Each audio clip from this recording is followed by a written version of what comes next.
درود به بیننده‌های عزیز. امروز قصد دارم 5 تا از پربیننده ترین سریال‌های دیجیتالی ترکیه رو به شما معرفی کنم. قبل از اینکه شروع کنیم حتما این پست رو لایک کنیم و تا آخر ویدیو همراه ما باشید. سریال اینترنتی شاگرد یا چراک با بازی اوزان آکبابا و داملا سönmez دومین سریال پربازدید پلتفرم تابی شد. این سریال داستان زندگی یک قاتل حرفه‌ای به نام شاگرد رو روایت می‌کنه. شاگرد یک قاتل حرفه‌ای هستش که برای سازمانی مرموز به نام شرکت کار میکنه و برای مشتریان خودش قتل‌هایی رو انجام میده که هیچگاه سرنخ یا مدرکی از اونا باقی نمیمونه. این سریال بر اساس بی‌عدالتی‌های گذشته شاگرد هستش و در واقعیت افرادی که اون کشته افراد بدی بوده و اون کار خودش رو عملی خوب برای بشریت میدونه. به طور کلی این سریال بر مأموریت‌های ترور شاگرد و مواجه با گذشته‌اش و زیر سوال بردن جایگاهش در داخل شرکت تمرکز داره. موضوع حول محور یکی از شاگردان شرکت به نام ترکمه میچرخه. با این حال روزی اتفاقی میفته که اون شاهد صحنه‌ای میشه که زندگیش رو تغییر میده و در مبارزه قرار میگیره که هرگز انتظارش رو نداشته بود.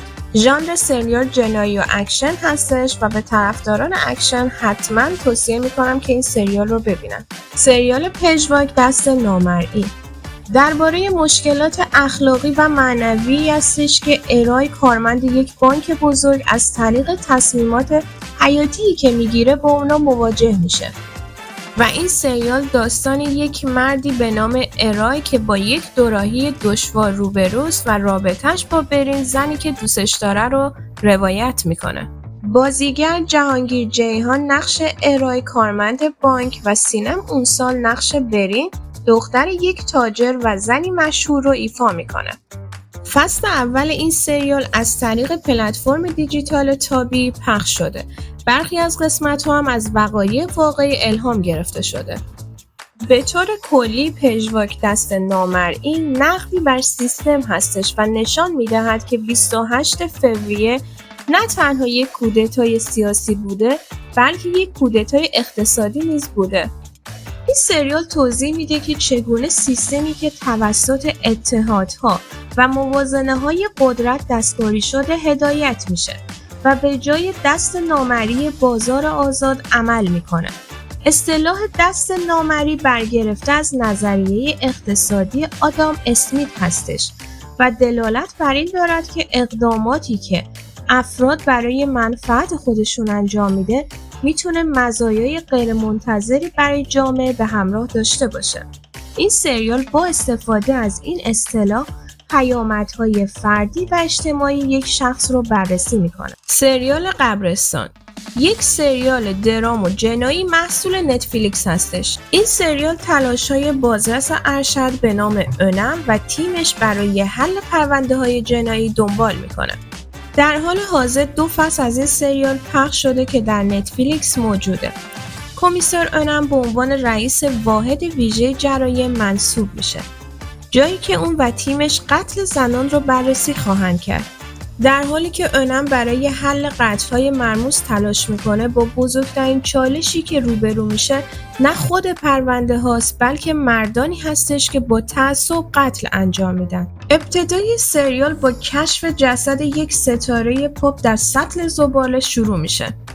önم و تیمش برای رمزگشایی این مرگ مرموز تلاش میکنن و در ادامه مبارزه خود علیه جنایتکاران ماجراجویی‌های جدیدی رو آغاز میکنن. این سریال رو به کسایی که از داستان‌های پلیسی لذت میبرن به ویژه علاقه‌مند به ژانر معمایی هستن حتما توصیه میکنم. سریال پرواز پرنده سریالی از نتفلیکس هستش که درباره تضاد بین نسل‌های ایکس و زد به ویژه تفاوت در روش‌های اونا برای بالا رفتن از نردبان شغلی در دنیای تجارت میباشد. این سریال داستان 2 زن از نسل‌های مختلف لاله و آسلی رو روایت میکنه.